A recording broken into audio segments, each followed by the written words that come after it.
Everyone join us today. We're just going to give everybody a chance to join us. We usually give about 5 minutes for everybody to join. So, in the meantime, we can chat a little bit. In the chats, do let me know how you're doing today, where you are from, how the weather is today. So, in this 5 minutes that we're just waiting for people to join us, we kind of have something to chat about as well. So please go ahead and pop the answers to where you are from, how you're doing today, what the weather is like for you, and pop that in the chats and we can actually discuss that as well. Also, do let me know if you have books that you're ready to have illustrated. That is absolutely amazing to hear and something that you might be considering. We'd love to chat about that as well. So I am actually from South Africa, if the accent didn't give it away. It is currently scorching hot here. We're having a massive heat wave for like the past 4 weeks. It's terribly, terribly hot where I am. So we're not having a great time. I can't wait for winter. Although our winters are pretty mild as well. We don't get any snow or anything anything interesting like that, but yeah, it's just it just gets a little bit colder, but at least it's some relief from the constant scorching heat. So we have Susan from Idaho, him from Phil from Huntsville. Awesome. It's also always amazing just to see where everybody is from, and like just seeing where everybody is actually joining us from. It's awesome if we can just get to connect with everybody around the world. The internet really allows us to do some awesome things. It never ceases to baffle me. um, Susan says it's cold. I see. I feel like you're rubbing it in, Susan. It's very hot. I feel like you're just rubbing the cold into my face right now. I don't take it personally though. Yeah, Bianca, it's absolutely awful. It's absolutely awful. It was supposed to rain this last week like 4 times, but it just hasn't. It's just hot. So yeah. Okay, so for everybody new who's joining, we are just giving everybody like 5 minutes to join us, so that everybody has a chance to actually connect. So yeah, we're discussing where everybody's from, what the weather is like, that kind of thing. So again, pop in the chat and let's have a chat about that. Also, I do need to mention that we actually are going to have a Q&A at the very end. So during the webinar, if you do have any questions, please do pop that in the chat as well.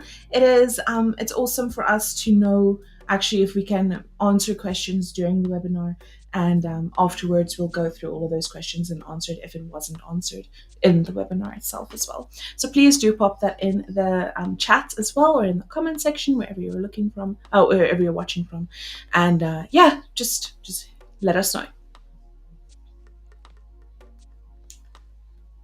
Working on a children's science book series.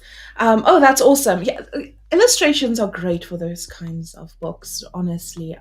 I'll take you through everything as well, but for children specifically, the more illustrations are added, the better. It's just that visual impact that it has on kids. So it's very, very important to actually have illustrations in it. We have someone from the UK as well. That's awesome. Okay.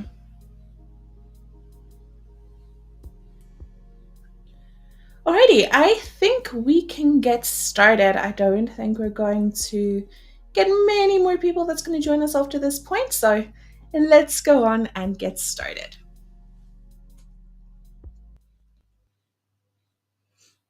So first of all, let me introduce myself. I am Michaela. I'm the senior sales agent here at the Urban Writers. I've been at the Urban Writers for 4.5, going on 5 years now. It's actually 5 years in June. I've been a ghostwriter for 7 years as well, and I've written 270 odd books, going on 300 as well. Yeah, and I've literally been specializing in fiction and nonfiction. I'm an illustrator myself as well. I do mostly children's books if when I do write as well. But yeah, I kind of dabble in everything on my end. Now, a little bit more about the Urban Writers. The Urban Writers was founded in 2018 by Marco and Natasha Matinho. We literally started with a handful of people, so we were so incredibly tiny. We had external editors. We didn't have our own editors to edit the work that we did. And we basically only did nonfiction writing as well. From there, we've expanded into things like narration, cover designs, illustration, book descriptions, SEO, all those sorts of things. We've expanded into those. And in the few years, in the almost 6 years that we've been alive, basically, we've gone from a handful of writers to over 5,000 creative minds on the platform. We've also written over 1 billion words, and we have also, or we currently have over 20,000 satisfied customers on our platform as well. So we've grown exponentially. It's it's absolutely amazing to see how much the Urban Writers has grown. We will be shifting into Dibbly, which is basically our mother company of sorts. So if you do see any logo changes or anything, we are still, the Urban Writers, but Dibbly is basically our mother company of sorts. So we can hop into the next slide where we'll go over our agenda. So we're going to go over enhancing your narrative with illustrations. We're also going to get some insights from famous illustrators and kind of go over those sorts of things that are important in illustrations. And then we're going to go over challenges and tips. And then we have our what's next page. So I'm just going to basically go over what we're going to do in our next webinar. And then we have our Q&A section at the very end. Alrighty, so enhance your narrative. So let me just sit a little bit closer. I'm very short-sighted. So first of all, it enhances your reading experience. Now, when you are reading a book in general, it's always fun to see some visual representation. For example, A Name of the Wind by Patrick Rothfuss, there are a bunch of images just randomly scattered out within the book of um, the characters or of currencies, what their currency looks like, what their maps look like. And that gives you so much more. It allows you to immerse yourself so much more in the book because you actually have that visual representation of what the author actually saw when they did write the book. It does, especially somebody who maybe is just getting into reading as well, they're not 100% certain how to go about it, or they're struggling with fiction specifically. Having those visual representations are absolutely fantastic for that. Yeah, it's also very, very good for a nonfiction book. So for yoga books or even, growing daisies in your backyard, that kind of thing, it is very, very good to have that kind of visual aid to accompany the book. Then we have memorability. When you are picking up a book and there are images in it, it makes that book memorable. I mentioned Name of the Wind by Patrick Rothfuss. I remember this because there are visual representations inside of the book. It is one of the few books that I do own that actually does have the visual representation. Actually, I don't have it with me at the moment, but I wanted to show you guys. But it's absolutely amazing. It really does just stick with you, and that builds brand. Whenever I see a Patrick Rothfuss book, I go in and I look through the book and I want to buy that book, not only because he's a fantastic author, but because the book is absolutely beautiful. That brings us to our next point, which is increased value perception. Now, with that, when you have illustrations in your book, it feels like you're getting more value for your money. You're not just getting words on a page, you're getting the actual images as well. That art, people love art. Art is everywhere around us. Um, Art can be represented in so many different ways. And when you include that in your book, it does make people feel like you've put in more effort and more time into the book as well, which does make them feel like they actually do get more value for their money, and they're more inclined to actually purchase the book as well. Then we also have the complementing themes. So, again, for example, Name of the Wind, there are illustrations of certain scenes in the book. It matches the actual theme of the book itself. It's not just a character illustration or a random fan art that's added. It actually it it narrates the that scene in a completely different way. So where you have the words on the page, it also adds the visual narrative as well. With a yoga book, for example, that's going to give you all of the poses that you can add to it as well. You're not just going to add random illustrations of a yoga mat or a plant or that kind of thing. You'd actually want to add the poses and everything into it as well. And those complementing themes is important to readers and buyers as well. Um, with some completely off the top of my head, books with illustrations are great coffee table books as well. If you have a beautiful book, you're going to want to put that on a coffee table. I have tens of books that are completely filled with art and they're very, very interesting books, but they're on a coffee table because they're so beautiful. You want people to actually see those books. Again, that goes back to the value for money thing. This is also unique for alternative. A unique alternative to photos. So when you are doing, again, for example, a yoga book, you have two choices. Well, three choices. You can either not have any images at all, which does decrease the value of your book just a little bit. Because with a yoga book or an exercise book, the reader does want to see the poses that are being done and how to actually do it.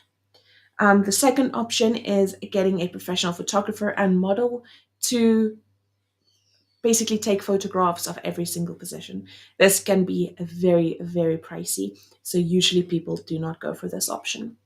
And then the third alternative is illustrations. On the Urban Writers on the platform itself, we have some fantastic illustrators that specialize in yoga poses and exercise poses, that kind of thing. So they do it on the daily, and they know exactly what kind of style to do the poses in, and where to, how to position everything, and what parts of specific descriptions they need to take and create illustrations from. So it is a very, very, very unique alternative. Yes, there are quite a few books that have illustrations in them for exercises, that kind of thing, but usually there are photos, and it isn't necessary. It's a cheap and unique alternative to those photographs itself. And then you will also be accommodating readers with reading disabilities. With it, this doesn't mean that it's somebody who is completely unable to read anything. When people are struggling to read, they also do struggle to create images in their heads of certain scenes because they're concentrating on reading and not the creation of that specific scene in their head. Having visual representations really do help them with that as well. And not only does it stimulate that imagination aspect of actually reading, it also does help them with understanding what they are reading. So this is absolutely fantastic with people who have reading disabilities. And also, if you're doing a nonfiction book, like exercising or gardening or anything in that vein, the images really do help that as well. Alrighty, now we have some insights on illustrations. Now, we kind of went ahead and looked at the important things of what makes a good illustration. And we gathered some quotes from famous illustrators and authors and artists to give a little bit more background in why it is important. So the first quote that we have is for a visual narrative, and then art should inspire and transport us to another place. Again, the visual narrative, it creates a whole new dimension in a book itself. It is super, super important, especially for children's books, to have illustrations in them. But illustrations aren't just for children's books, they can be for adult books as well, for adult fiction, nonfiction, whether it's fantasy or romance or exercising or gardening. That visual narrative that's adding that's an added illustration does add is really invaluable. So that is something good to keep in mind. Then we have emotional resonance.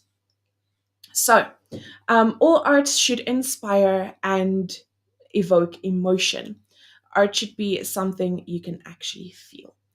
When you have certain scenes in books, this is specific to fiction. When there are specific scenes in books, a character dies, a character is losing someone they love, having a visual representation of that tugs at heartstrings like no words can actually tug at it. Right? If you have something that actually visualizes that pain that the character is feeling, or the happiness when they're seeing their dog again after 10 years of being overseas, that, yes, you can put it into words, and a fantastic writer can really bring out all of those emotions, but having the visual representation of that as well enhances it so much more. So the art that you do have in your book, it does need to actually it does need to make your reader feel something. It shouldn't just be random art that you have in your book. Again, this is specifically for fiction. Next up, we have color. Now, color is a power which directly influences the soul. This is especially important with children's books, whether it's children's nonfiction or fiction. Color is super, super important.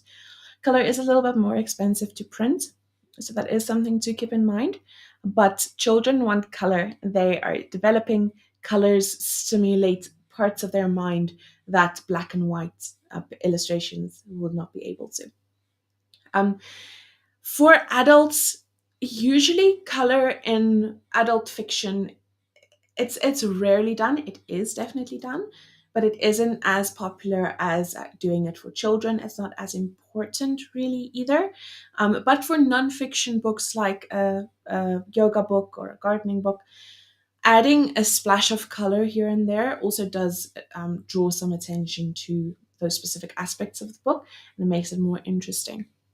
But yeah, for children's books, this is specifically for children's books.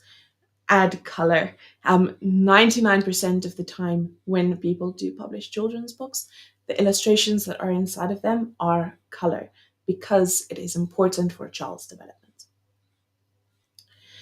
Next, we have cultural sensitivity and representation. Art transcends cultural boundaries. Um, this cultural boundaries and cultural sensitivities are very, very important in any form of book, whether it's nonfiction, whether it's fiction. It is something very important to include.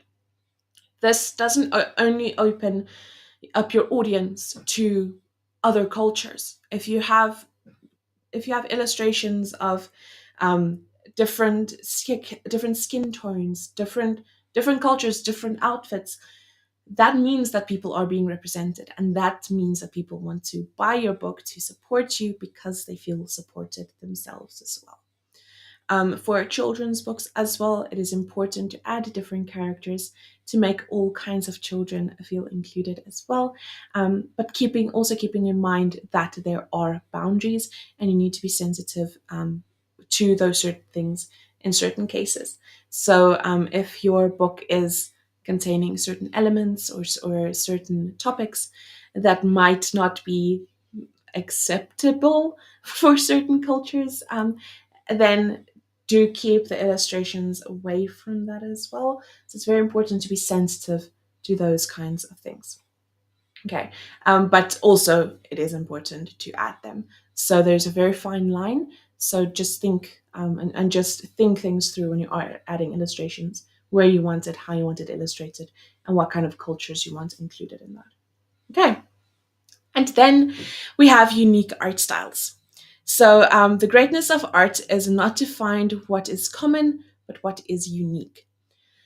There is I personally have a couple of artists that I follow on TikTok and YouTube and Instagram, whatever. And their art style is so incredibly unique that when you see it, you instantly know that is the artist. Thomas Kinkade, that's one of the quotes here. His art style is so incredibly unique that when you see it and you see, you've probably he's quite famous, right? You've probably seen art pieces of his that you don't even know is his, but when you see different ones and that he's done, you'll know that it is done by the same artist. Similarly, with illustrations and art inside of a book, it needs to be unique. You don't want your book to look like every other Disney book, or you don't want it to look like Tim Burton. Um, yeah, sure, you can emulate the Tim Burton style and you can copy it in a way, but you still need to make it unique because people need to look at an art style and think, oh, wow, that is John Doe's book about, or one of John Doe's books. We know that he does gardening books. So, that's instantly, okay, that is his book. You want to have that kind of um, I don't want to say representation, but you want to be unique in that. You want people to recognize your book. If you do add art to it, you want people to be able to recognize it as yours. So, for example, the old Grimm's fairy tales, they have such a unique art style that you instantly know, oh, that's the Grimm's brothers fairy tales. The newer ones, the rewritten ones, are a little bit different, but you can still see that it is Grimm's fairy tales. Similarly, when you are doing children's books, for example, keep your art style the same for your books to make sure that people do recognize it as well, and to make sure that you are unique in that as well. So there are many different artists that can take small little things from other artists as well and combine it into one unique art style. Next, we have challenges and tips. And now, your first challenge that you are going to face is choosing an art style. With choosing an art style, it is very much up to personal preference. Okay. You want to make sure that the art style matches the atmosphere and the tone of your book. You want it to be unique. As mentioned previously, you definitely want it to be unique. And again, you want it to match the tone of your book itself. If you're doing high fantasy, you're not going to have, for example, you're not going to have, I want to say, Tim Burton style of art in your book. Because Tim Burton is more geared towards, sure, it is high fantasy, but it's more towards children ish. So again, you want to make sure that it matches the high fantasy aspects of it. For example, A Name of the Wind has actual images of people and realistic images of certain scenes and stuff. It's not cartoon like in any sense because it is high fantasy. Similarly, with a romance book, if you're going to add illustrations to a romance book, you're not going to have that high fantasy element to it. You might want to make it a little bit more casual, a little bit more romantic. Next up is finding the right illustrator. This goes hand in hand with choosing an art style. So on the Urban Writers, when you are choosing an illustrator to work with, you can see their samples. So you can see what kind of art style they do have and what you want in your book. Similarly, if you are getting an external illustrator, you do need to see some samples of their work and choose the ones that match the art style that you're looking for best. If you're not sure about an art style and not sure if what kind of art style you want added in your book, then you can go in and look for illustrators and see what kind of illustrations you like most, and then choose that person, for example. So you don't need to do one first and then the other. If you're not sure, go through illustrators, see what kind of talent you have at your disposal, and then choose from there. Next, have a great cover to match the interior. Now, you're not going to have a book with an absolutely beautiful interior and have an average cover page. That just it doesn't sit right. People are not going to want to buy that book because people do judge books by their cover. It's sad, but it is true. A cover is super, super important. And if you are adding beautiful art inside of your book, then you do have to pay special attention to your cover as well. Usually with illustrations, there are most of the time they're in special editions or the hardcover versions of the book itself. So the hardcover will have an absolutely stunning dust jacket, and then and then the interior will also be absolutely stunning. So that is something to keep in mind when you are thinking about printing and that kind of thing. Decide what format you want it as well. Hardcover is again the most popular, but if you're not doing special editions and you just want to add it to your normal book, especially something like yoga, you need to add those illustrations. So it's not just for hardcovers, but for fiction specifically, usually a special edition that you can charge more for. Those are usually the books that you have the illustrations in. And then, of course, the cover will be different to all the other covers as well. Then you can also use those illustrations as marketing. Um, what this means is when your illustrator is doing the art for your book, you can add samples of that. When you're going and you're marketing on TikTok and you're doing a video and you have the images and you can add maybe a quote of what's inside of the book and you can add the actual illustration that is inside of your book. That is going to be absolutely amazing. It's going to blow people away because they know that that art is actually going to be in the book itself. Now, this doesn't mean that you have to go and add all of the art that's inside of your book to all of your marketing. Choose one or two art pieces. Even if you don't use those specific illustrations inside of your book, maybe you just have one or two created extra that you can do your marketing with. That is also perfectly fine. But that gives the reader an idea of what kind of book they are going to be getting. So the marketing aspect of that is pretty big as well. Okay. Now, the other challenge that you are going to face is audiobook representation. With audiobooks, of course, you can't put the actual image in the audiobook as well. So do keep in mind that in the audiobook itself, the basically the illustration is going to fall away completely unless there is an abridged version or an adapted version that describes certain scenes. So it is important to just keep that in mind. And if you do want something like that represented in the audiobook as well, the book does need to be adjusted and adapted to audiobook if you want it added. Okay. And then we have research other books in the genre. This helps you also choose an art style. It allows you to say, okay, 10 out of the top 100 books on Amazon in this genre have illustrations in them. And this is the kind of illustrations that are in those books as well. Um, this really does help you get an idea of how many illustrations you need to add into your book, what kind of style people are looking for, what's popular, and then go from there. With any content creation, it is super, super important to research other books in that genre. So whether it's nonfiction, fiction, children's books, whether it's literally just SEO content, you do need to research your competitors and other books or other blogs in that genre as well, just to make sure that you are going down the right road and you're not being too unique in a sense where people aren't really interested in it anymore.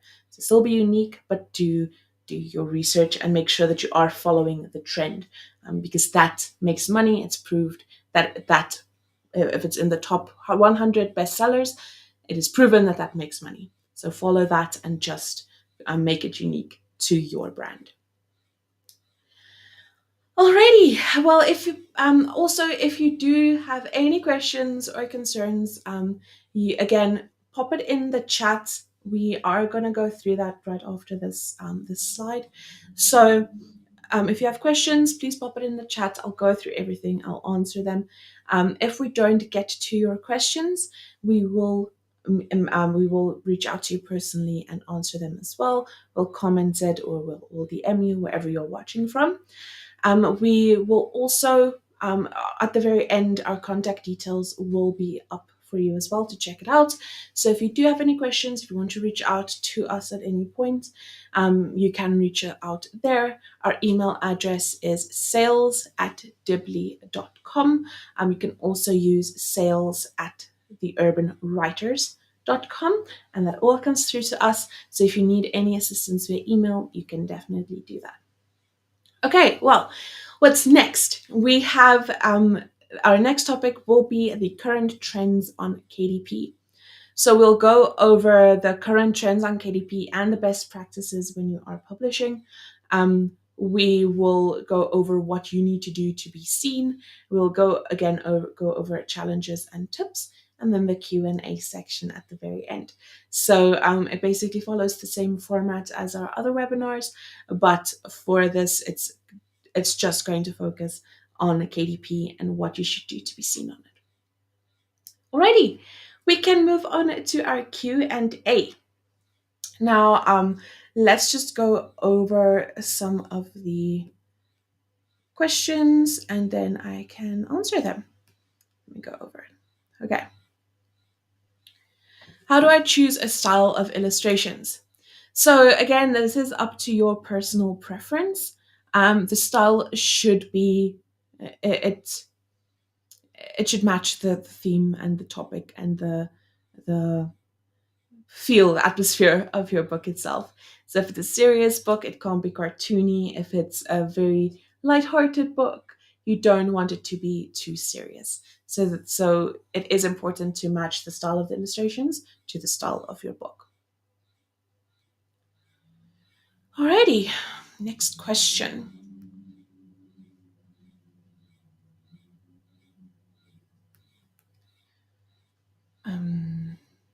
Just skip that one. Should I do black and white or color? Now, this is again completely personal preference, but usually for adult fiction, it's black and white, and then for children, you'd do color. Just again because of that, the stimulation that children still need from getting, from seeing all of the colors and identifying the different colors. Black and white again for adults, because in general, color does cost more to print.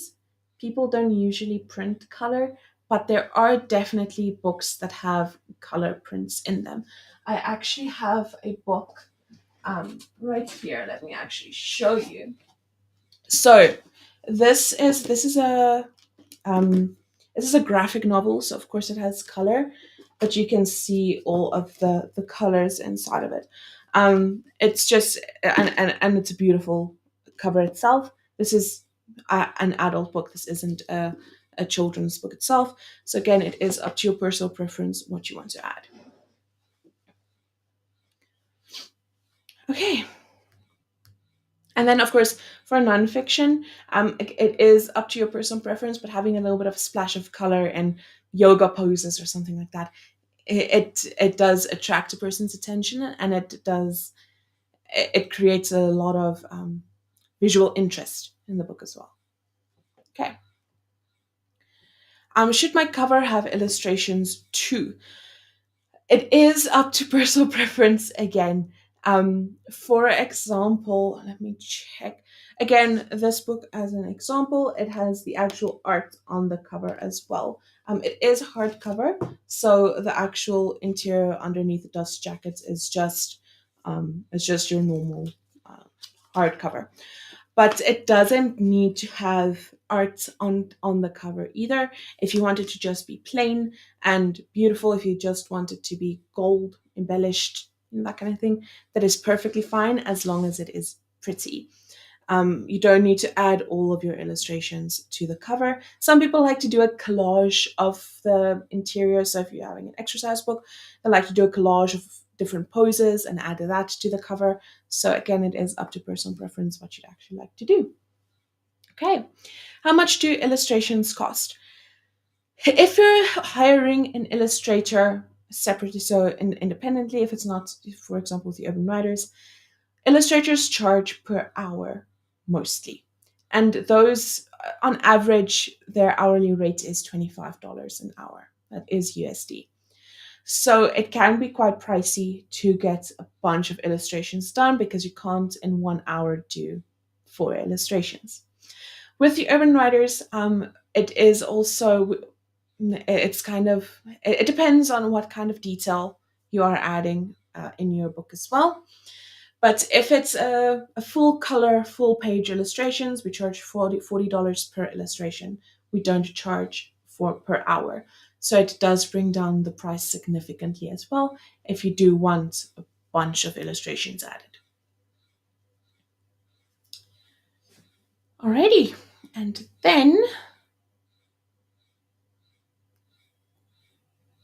we have, how many images should I add? This is dependent on the genre, the age group that you're targeting, the feel of your book itself.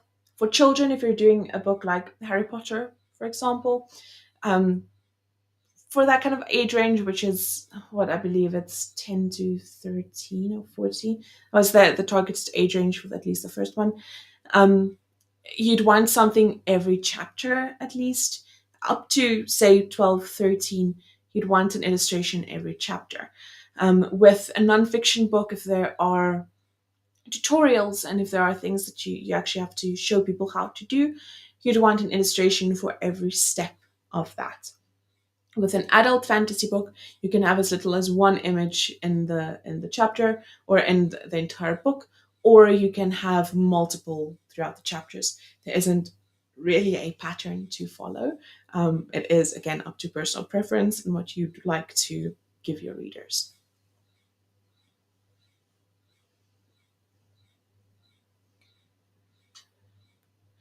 Alrighty. Um, Looking for more questions.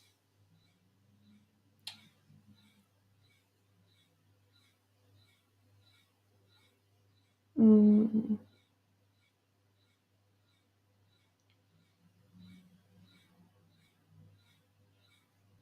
okay. I don't see any other questions. But if we didn't get to it, if we missed it at any point, we are going through all of the comments again after the webinar. And we'll be going over everything and answering everything in those comments or in a direct message. You're also more than welcome to reach out to us and give us some input, tell us or ask your questions. Um, and we will answer them via email. We can hop on a demo call as well. We can share our screens. We can show you around a little bit, or you can give us a call as well.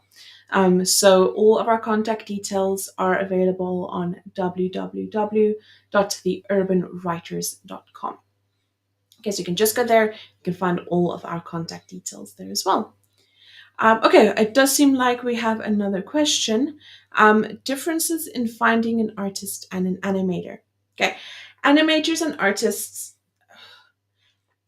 think of it this way. Animators are an advanced version of no, an advanced form of digital art, if that makes sense.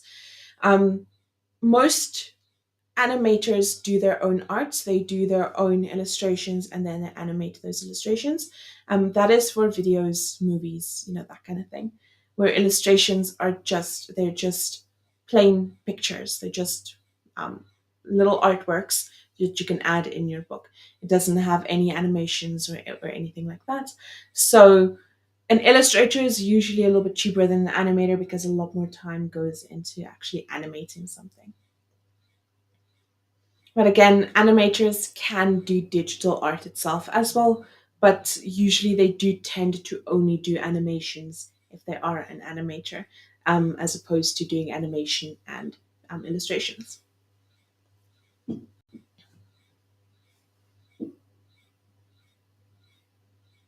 Okay, I think that is it on our side. Again, if you have any questions whatsoever, please do go ahead and let us know. Um, our next page after this, the slide after this one, has our contact details, so you can reach out to us there. Our phone number is there. You can give us a call. You can also email us or hop on a live chat or book a demo with us. You can just go to www.theurbanwriters.com and you can find everything there. But yeah, have an absolutely awesome day ahead. Wherever you are, evening. I see that some people are going to bed at the moment. But so have an awesome evening, awesome day, awesome morning, wherever you are at.